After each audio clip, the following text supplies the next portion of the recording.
So our third question, how do you people describe your culture to outsiders, and what stories do they tell to bring it to life? Whoever's got a thought. We're all very polite, aren't we?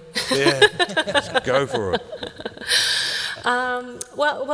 We actually asked this very question as part of our OCI survey. We ask our people what it's like to work at IAG and how would you explain it to people who ask you that question.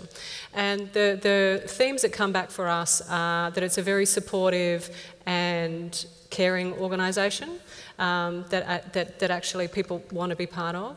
It's all the other two things that come out is that we really drive a lot of flexibility to help drive inclusion, and so they find it a flexible environment in which actually they can have a life as well as a job, and importantly that it's an organisation that actually invests in and supports career and development, which is delightful that we hear that because that's one of the key planks of our employment value proposition. So flexible, caring and supportive, and good place for career development.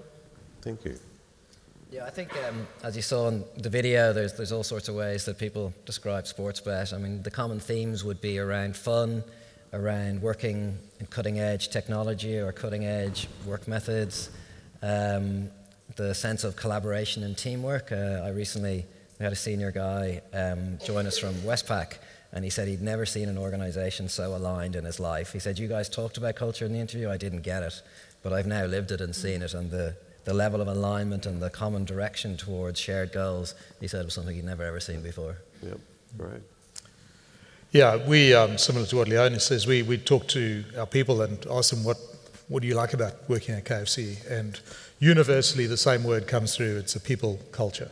And we have a lot of people who join our organisation and said, look, I came from a business that was talked about its culture being about people, but when I work at KFC I'm completely blown away as to how strong it is. So that's one side of it. I think the second thing is we have a culture where leadership counts and where leadership is a privilege. So we work very hard on people who've got leadership responsibility as seeing it in that role as being a privilege.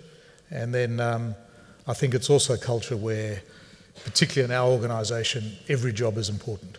So no matter what job you do, you contribute greatly to the success of the organisation, no matter where you are, whatever it is that you're doing. And that, I think, gives people a lot of sense of self-worth and a lot of ownership and buy-in to the overall organisation.